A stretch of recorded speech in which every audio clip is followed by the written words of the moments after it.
Hello, this is Tony Hiller from RealClimateScience.com. Hans Christian Andersen's story, The Emperor's New Clothes, illustrated how the big lie can be used to control populations. The emperor was completely naked, but most people were unwilling to question the opinion of experts who said he was dressed in fine new clothing. Even the emperor himself was unwilling to confront the experts. Adolf Hitler explained how the big lie works. In Mein Kampf, he wrote, "In the primitive simplicity of their minds, they more readily fall victims to the big lie than the small lie, since they themselves often tell small lies in little matters, but would be ashamed to resort to large-scale falsehoods. It would never come into their heads to fabricate colossal untruths, and they would not believe that others could have the impudence to distort the truth so infamously. Even though the facts which prove this to be so might be brought clearly to their minds, they will still doubt and waver and will continue to think that there must be some other explanation." Media outlets like CNN pushed the completely baseless Russia collusion scam for 4 years. There was never any legitimacy to what they were pushing, but they want us to believe that all their other scams are legitimate, even if the Russia collusion scam wasn't. Project Veritas caught CNN on camera saying that the climate scam was going to be their next big one. We're going to start focusing mainly on climate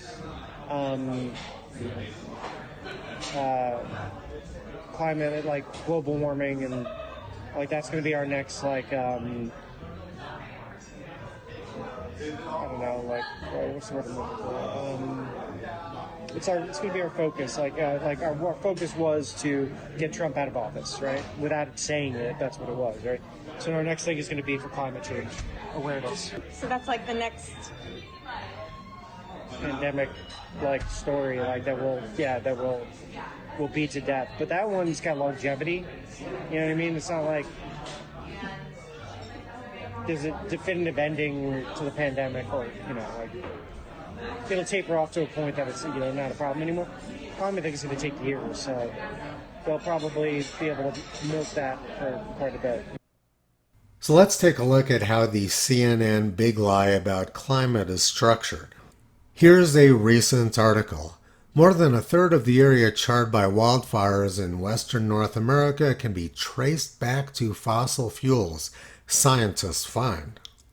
Millions of acres scorched by wildfires in the western U.S. and Canada, an area roughly the size of South Carolina, can be traced back to carbon pollution from the world's largest fossil fuel and cement companies, scientists reported Tuesday. The study by the Union of Concerned Scientists, published in the journal Environmental Research Letters, found that 30% of the area burned by wildfires in the West since 1986, nearly 19.8 million acres out of 53 million, can be blamed on the planet-cooking pollution from 88 of the world's largest fossil fuel producers and cement manufacturers, the latter of which have been shown to produce around 7% of all carbon dioxide emissions. The amalgam of megadrought and record-breaking heat that's drying out vegetation due to climate change has stoked the West wildfires, and researchers found that since 1901, the fossil fuel activities of these companies, including ExxonMobil and British Petroleum, among others, warmed the planet by 0.5 degrees Celsius, nearly half of the global increase during that period. Carly Phillips, a research scientist with the Science Hub for Climate Litigation at the Union of Concerned Scientists and co-author of the study, said the findings add to a significant library of research that directly links climate change on the impacts of the crisis to burning fossil fuel. We've known that many of these companies have known for decades about the consequences of climate change, Phillips told CNN, referring to several studies and award-winning reports that have shown fossil fuel executives knew of but downplayed the growing threat. But instead of sharing that information with the public, they engaged in this deliberate misinformation campaign to deceive the general public and cast doubt on climate science.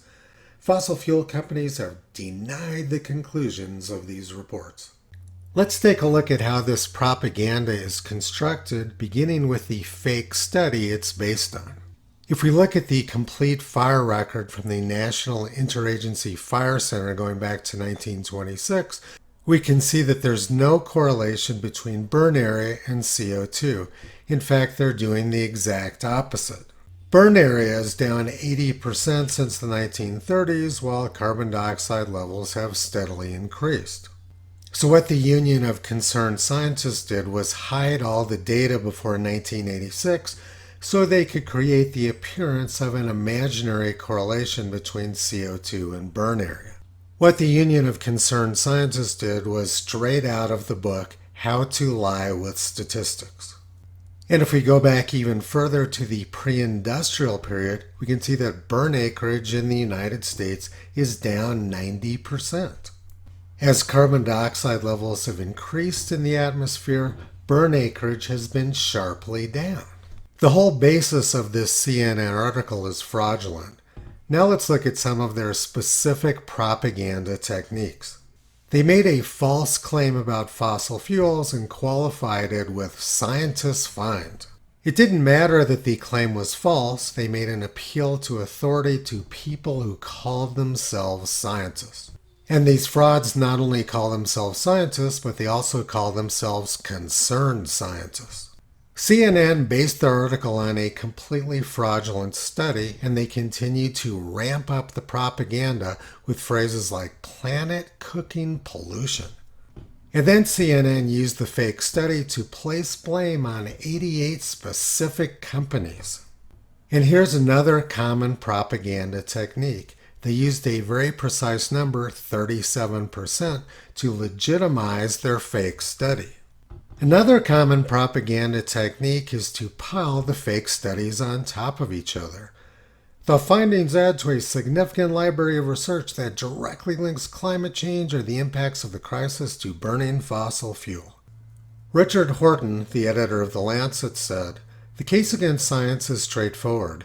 Much of the scientific literature, perhaps half, may simply be untrue.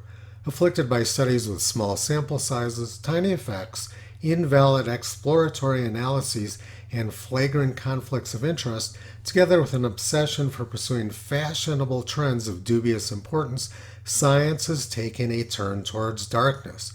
As one participant put it, poor methods get results." Academic science is very corrupt, so it isn't difficult to get a significant library of fake research. Then CNN went on with their propaganda. They want people to believe that Exxon knew about some sort of climate crisis going back to the 1970s.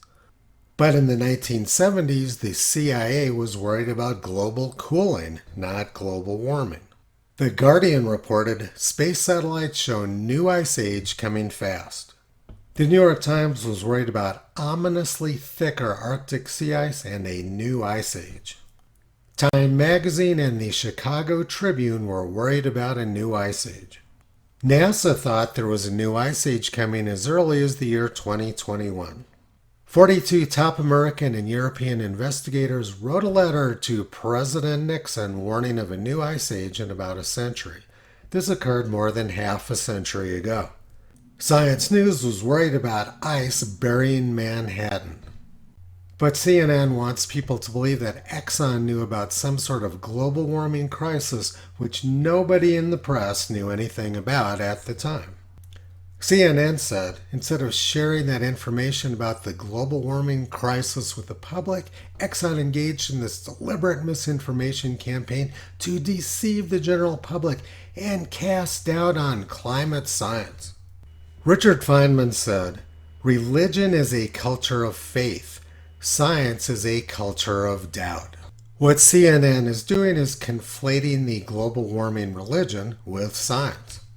And then CNN went on. Fossil fuel companies have denied the conclusions of those reports. Instead of using the word dispute, they use the word denied, which is an attempt to link them with Holocaust deniers. This whole CNN article is Goebbels-level propaganda predicated on the basis of junk science. CNN simply moves on from one propaganda scam to the next. It's all a big lie. Toto has been pulling back the curtain on the climate scam for the past 15 years.